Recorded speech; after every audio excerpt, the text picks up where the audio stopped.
as you can tell, I have a guest here. He is no stranger to the channel, my husband Ryan. What up?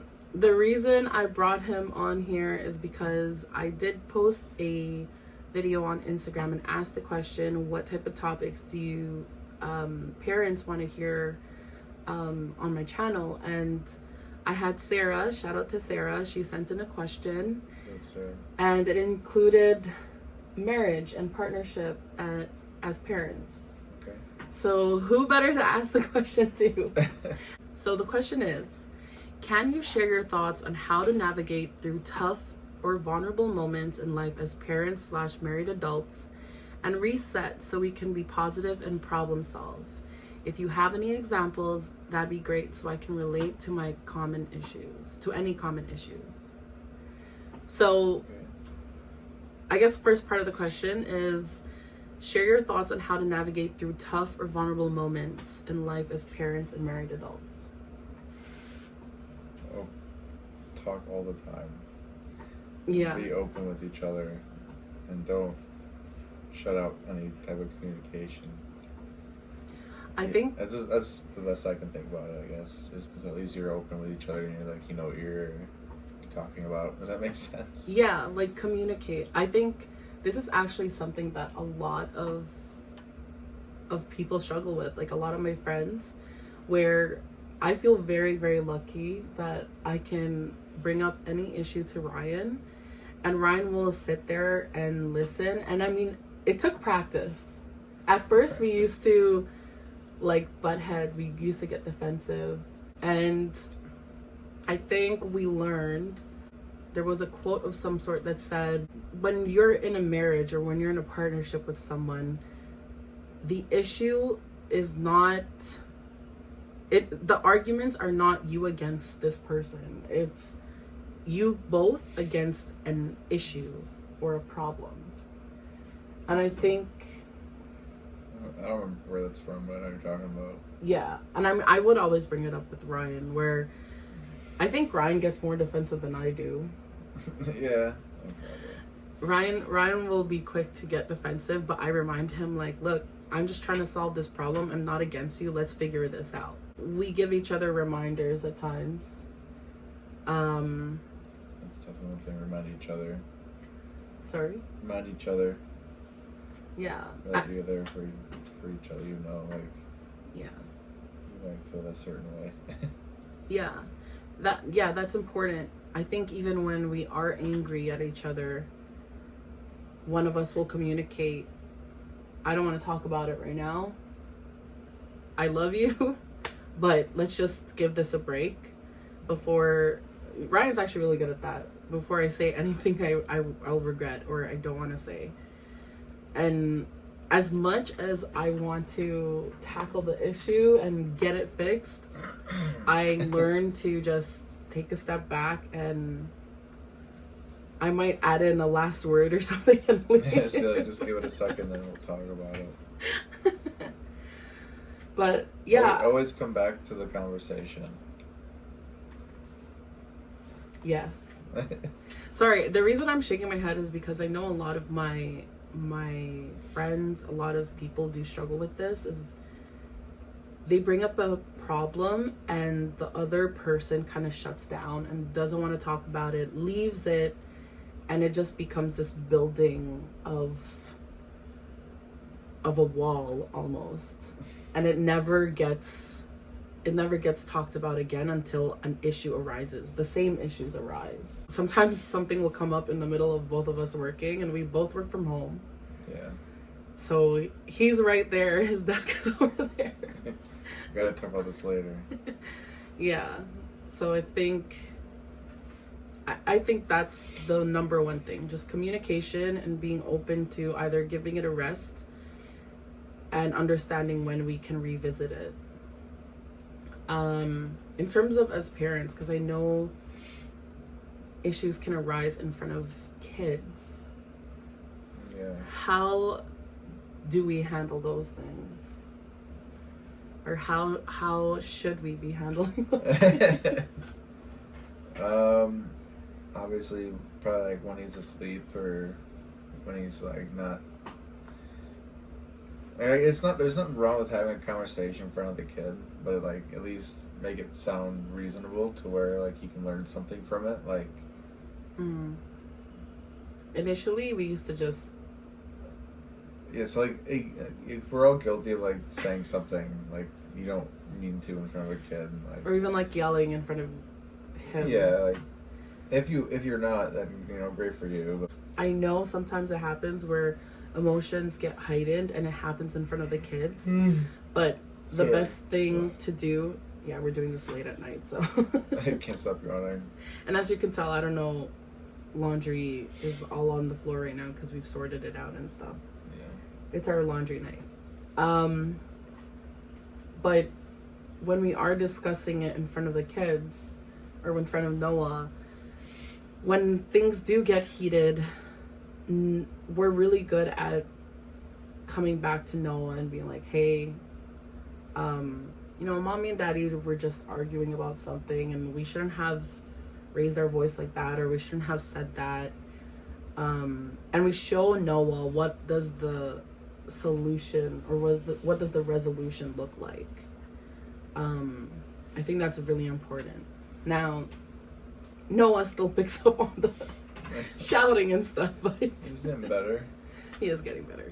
I think another big part of it, once you guys do fix the solution, I think what we both knew or saw as a pattern was because we're parents, we tend to put our children before each other.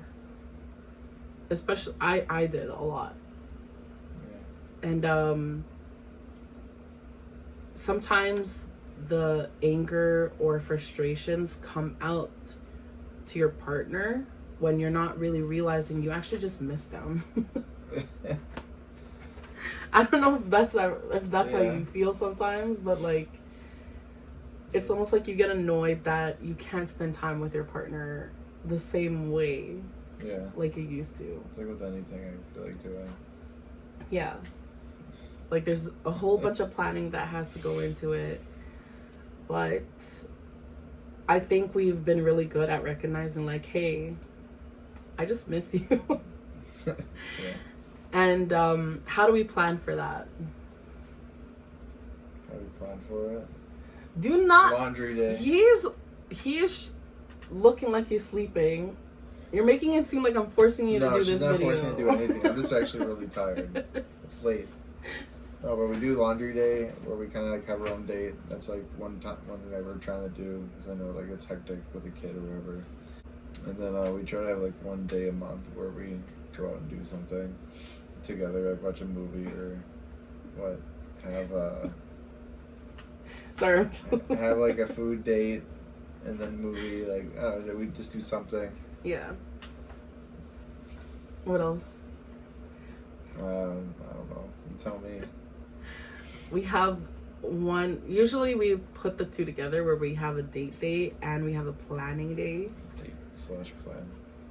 Yeah. So during the planning day, I think it's important you include those times where you guys are going to spend together. And there's something that I've mentioned in my other content is task stacking or habit stacking. I call it habit stacking right now because I'm trying to build the habits, but it's basically where you do multiple things that are on your list of habits that you want to create and just do them together so you don't have to do them all separately. So, for example, Ryan and I do laundry dates on Wednesday nights because it's a habit that we have to do. It's a chore that we have to do. But we realize it's actually something that we can do something else while we're doing laundry. So sometimes we'll play games. Sometimes we'll watch a movie. What else do we do? Record. That's right. We actually did some card openings. We used to stream. But kind of doing something like that where it's put together and makes it a lot easier, and it makes the chore more fun and more enjoyable even though we're exhausted. In terms of resetting, sometimes knowing that your partner is overwhelmed or tired and giving them their alone We can time. take turns. Yeah. How do we do that? How do we plan for that? We just pick a day in the month. Mm-hmm. 1 or 2 days. Yeah, 1 or 2 days, and then when we take them, and then we take over the children duties / chores. Okay, what he means is one of us will take a day, like we'll mark it on the calendar. We take that specific day, and whoever is not taking their day, the other person will take Noah and have kind of like a date day with Noah. Yeah. It's important that you get your reset time as parents. Obviously, as a parent, you're worried about so many different things, and the last thing you want to do is be burnt out, not, care for yourself, and it comes out to the rest of your family when you're overwhelmed. Yeah, just avoid the burnout. Avoid it as much as possible. I think it's really important that you communicate with your partner how you're feeling, and then your partner reciprocating that, like, okay, I got you. Let's figure out what day we can do what. So I think it's just a lot, again, like Brian said, a lot of communicating. Mm-hmm. You definitely want to relax, reset, coordinate that with your partner, make it a part of your schedule monthly. So it's expected. There's no surprises. It's not like you wait till you're burnt out and be like, hey, I need to take a day off. I think it's just important to just, when you take that monthly planning time, that you make sure you guys have your reset days, your date days, your family days planned, and plan day. Yeah. Your plan day.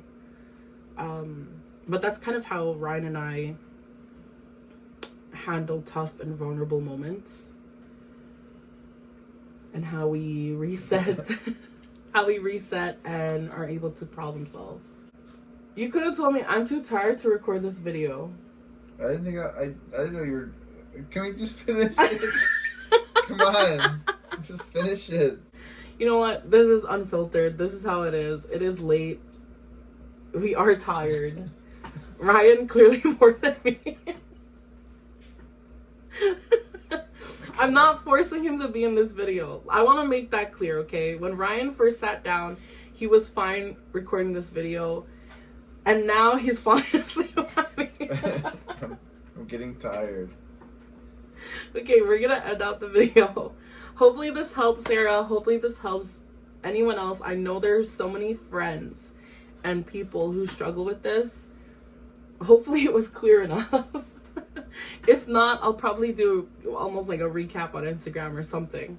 And but yeah, I think good luck to you guys. I hope all partners are working on being better at communicating and being better at receiving, what's it called? Receiving feedback. Like how Ryan is receiving feedback right I'm now. receiving all the feedback right now. Alright. I'm gonna put this big boy to bed. Yeah, I'm fine. Alright. Let us drink some water. I'll be good. Thanks for watching. We'll see you guys in the next video. If you guys have any Bye. other topics you guys want to talk about, comment it down below and we'll talk about it. See you guys.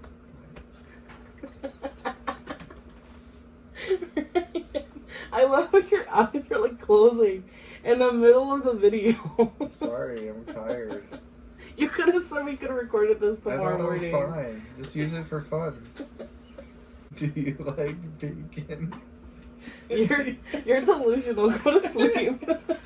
Do you like bacon and peanut butter jelly? Ew, no, I don't. You're really tired. Go to bed. I think it's time for you to go to bed. Oh my goodness.